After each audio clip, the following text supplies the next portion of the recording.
Hello friends, स्वागत है आप सभी का आपके अपने यूट्यूब चैनल पर। दोस्तों, ये वीडियो भी आप लोगों के लिए बहुत ज़्यादा इंपॉर्टेंट होने वाली है, खासकर उन लोगों के लिए जो अपनी लाइफ में पहली बार घर को बना रहे हैं। अब वो हो सकते हैं एक मकान मालिक भी, चाहे वो एक कॉन्ट्रैक्टर भी हो सकते हैं। तो मैं आपको इस वीडियो में जो बताऊंगा वो हमारी साइट पर जो ब्रिक वर्क किया जाता है, यानी कि जब हम एक चिनाई का काम करते हैं साइट पर, तो हमें ऐसी कौन सी ज़रूरी बातें हैं जो कम से कम इतनी तो बातें पता होनी चाहिए ताकि हम साइट पर खड़े होकर कुछ चीज़ें चेक कर पाएँ कि साइट पर काम ठीक हो रहा है या नहीं हो रहा है। वरना होगा क्या कि आप टोटली डिपेंड हो जाओगे साइट पे काम करने वाली लेबर के, और वो आपको जगह जगह बेवकूफ़ भी बना देती हैं। सो प्लीज़ वीडियो में एंड तक बने रहना, क्योंकि मैं आपको कुछ प्रैक्टिकल बातें बताने वाला हूँ, साथ ही आपको प्रैक्टिकल ऑन साइट दिखाऊंगा भी ताकि आप उनको अच्छे से समझ पाएँ।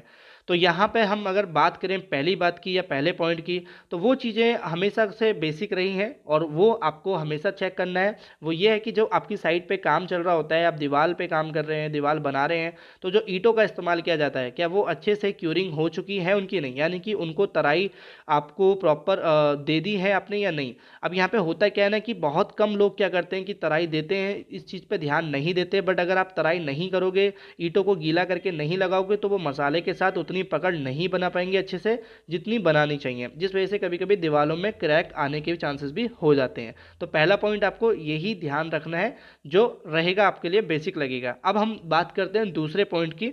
तो वो पॉइंट थोड़ा सा आपको माइंड रखना पड़ेगा, क्योंकि बहुत से लोग क्या करते हैं इन चीज़ों पे साइट पे होता है। ये चीज़ें जो आपको बताऊंगा वो क्या होता है कि जब आप साइट पे काम कराते हो, अब ऐसा तो है नहीं कि आप हर एक ईंट की दीवार पे या हर एक ईंट लगाते समय आप खड़े रहो और चेक करो कि वो काम कर रहा है नहीं कर रहा है। बट ऐसा भी नहीं है कि आपको खड़ा होना पड़े, बट कुछ चीज़ें आपको रैंडमली चेक कर लेना चाहिए। वो ये है कि जब साइट पे आपकी दीवार बनाई जा रही है और जो मिस्त्री काम कर रहे हैं, तो जो हमारी ईंटें लगाई जाती हैं एक दीवार में, यानी कि गैप दिया जाता है, वो हमारा रहता है आधे इंची, यानी कि आप कह सकते हैं 12 mm के आसपास रह सकता है, 10 से 12 mm। बट कुछ लोग क्या करते हैं कि आपकी कहीं कहीं दीवारों पर आप देखोगे कि जो गैप रहता है वो आधे इंची नहीं, वो कभी कभी 1-1 इंची से भी ज़्यादा होता है। मैं आपको भी दिखा देता हूँ थोड़ा पास से, ताकि आपको वो चीज़ क्लियर हो जाए।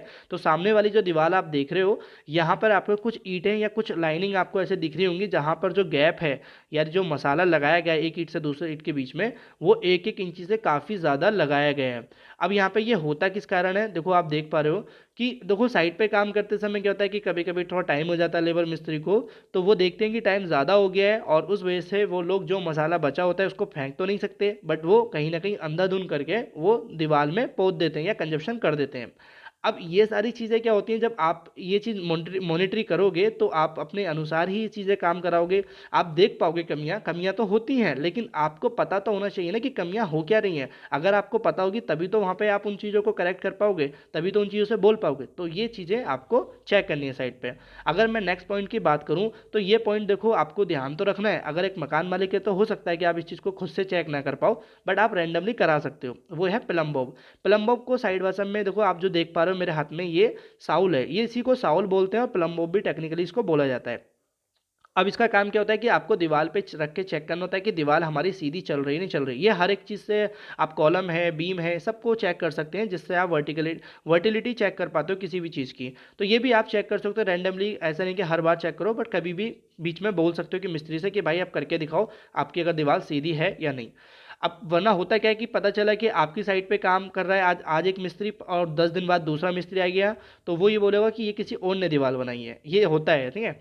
अभी हम बात करते हैं, जब आप साइट पे काम करते हो तो साइट पे काम चल रहा होता है, तो आपको ये भी चेक करना है कि दीवार जो हमारा एक मिस्त्री बना रहा है, वो हमें एक दिन में कितनी हाइट तक बनाना चाहिए सेफली।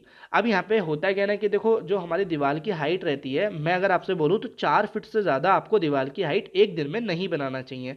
अब उसमें हो सकता है कि वो उतनी हाइट तक दीवार एक मिस्त्री कवर कर ले या दो मिस्त्री कवर कर ले। तो ऐसा मत सोचना कि दो मिस्त्री काम कर रहे हैं तो ज़्यादा काम करेंगे, आप दूसरी दीवार पे काम करवा सकते हैं, लेकिन एक दीवार की हाइट एक दिन में 4 फीट काफ़ी है।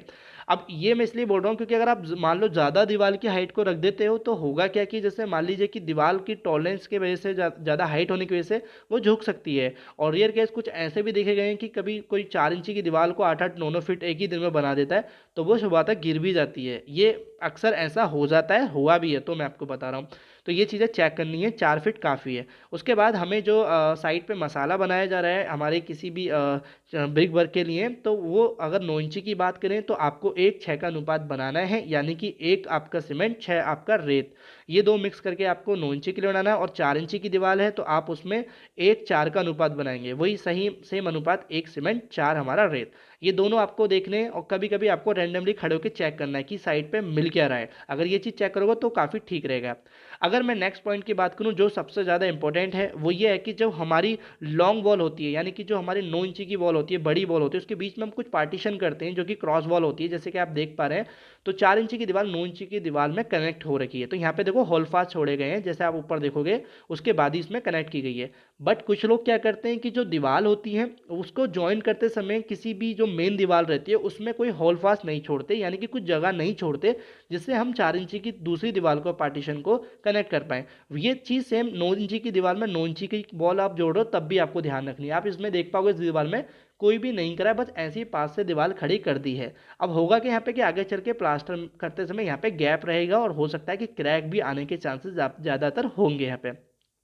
अगर हम नेक्स्ट पॉइंट की बात करें तो ये तो आप सभी जानते हैं कि हमारी साइड पे जब काम चल रहा है तो हमें दरवाजे भी लगाने होते हैं, विंडो भी लगाने होते हैं। तो जिस पॉइंट की मैं बात कर रहा हूँ वो आपको रहेगा कि जो भी आपके दरवाजे के किसी भी साइड की चौखट है, चाहे वो 3 फीट चौड़ा दरवाजा है, चाहे वो 2 फीट चौड़ा है, चाहे विंडो आपकी कितनी भी चौड़ी है, तो हमें विंडो की जो लिंटल लेवल होता है, यानी कि एक बीम दिया जाता है उसके ऊपर, वो बीम हमें ज़रूर ध्यान करते समय देना है। अब मेरे चैनल पे आपको कुछ ऐसी वीडियो भी मिल जाएंगी जहाँ पर कुछ लोग देना ही भूल जाते हैं, जैसे कि मैं आपको दिखा भी दूंगा। तो क्या होगा कि वो अगर चौखट के ऊपर आप बीम नहीं दोगे और आप ऐसे ही चौखट के ऊपर दीवार को खड़ा कर दोगे, तो क्या होगा, दीवार के ऊपर का जो लोड रहता है वो लोड सीधे आएगा हमारी चौखट के ऊपर। अगर वो चौखट के ऊपर आएगा तो या तो हो सकता है कि दीवार पे लोड की वजह से चौखट टेढ़ी हो सकती है, या फिर टेढ़ी नहीं भी हुई तो क्रैक तो 100% आ जाती है चौखट और दीवार के बीच में जब भी कभी कोई कनेक्शन हो रहा होता है। तो बीम को जरूर दें ताकि बीम ऊपर का लोड जो है वो ट्रांसफर कर सके बाकी दीवार पे, या फिर कोई अन्यथा कॉलम आपके पास में तो उस कॉलम पे। तो ये हो गया हमारा इस पॉइंट का। अगर हम और पॉइंट की बात करें तो देखो, पॉइंट तो हम बहुत सारे होते हैं, फिर भी मैंने कुछ ऐसे पॉइंट लिए जो आपको कोई भी चेक कर सकता है साइड पे। वैसे 4 इंची की दीवार भी बनाई जाती है, 9 इंची की दीवार भी बनाई जाती है। अब अगर मैं बात करूँ तो देखो, 4 इंची की दीवार आप अगर आप देना चाहो तो बिल्कुल दे सकते हो, जिस पर आपको एक बाउंड बीम आता है। 4 इंची की दीवार में मैं बोल रहा हूँ, एक बीम दिया जाता है 3 से 4 फीट की हाइट पर, वो बीम भी आप देना चाहो तो दे सकते हो, वो काफ़ी ठीक रहता है अगर आपकी दीवार की हाइट कोई ज़्यादा है तो। अब हम बात करते हैं, जो मैंने ये सारे पॉइंट बताए उसमें एक आध पॉइंट आप और ऐड कर सकते हैं, वो वैसे बहुत बेसिक है। जैसे कि हमें अपनी दीवार कंप्लीट हो जाने के बाद कितने दिन तराई करनी है। तो वो तराई की बात करें, ये तो आपको मालूम है कि भाई तराई करनी होती है, तराई करने से मजबूती मिलती है। अगर किसी को नहीं भी पता हुआ तो दीवार बनने के अगले दिन ही वो तराई कर देगा, ठीक है, वो करता ही है और करना ही चाहिए। और 7 से 10 दिन आपको दीवार की तराई करनी होती है। ये कुछ ऐसे पॉइंट है जो आपको साइड पे खड़े होकर चेक करने हैं, चाहे वो एक मकान मालिक है, चाहे वो कॉन्ट्रैक्टर है, या कोई फ्रेशर सिविल इंजीनियर है, तो भी साइड पे आपको भाई ये चीज़ें चेक करनी होती हैं। तो मैंने इस वीडियो में आपको कुछ हद तक कोशिश की है कि आपको सारी चीज़ें क्लियर हो जाएं, प्रैक्टिकली दिखाने की कोशिश की है, जो आपको देख के अच्छे से समझ में आ जाए और इस चीज़ को बहुत अच्छे से रिलेट कर पा रहे होंगे वो लोग जिनके साइड पे काम हो रहा है। तो क्या, क्योंकि जो मैंने पॉइंट बताए हैं वो चीज़ें साइड पे ऑन साइड होती हैं। अब आपसे एक छोटी सी मेरी रिक्वेस्ट है कि वीडियो को अभी तक आपने पूरा एंड तक देखा है, जो लोग टिके हुए हैं उनको सच में मेरी तरफ से बहुत ज़्यादा रिक्वेस्ट ये रहेगी कि इसी तरह की वीडियो आगे भी आप देखने के लिए आप हमारे चैनल को सब्सक्राइब कर सकते हैं। और ये वीडियो अच्छी लगी है तो वीडियो को लाइक भी कर देना।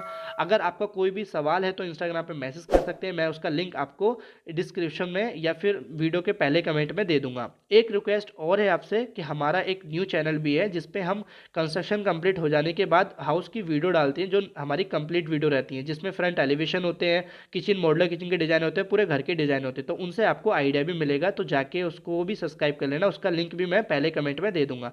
वीडियो अच्छी वीडियो लाइक करना, चैनल को सब्सक्राइब करना। Thank you for watching video, मिलते हैं अपनी नेक्स्ट वीडियो में।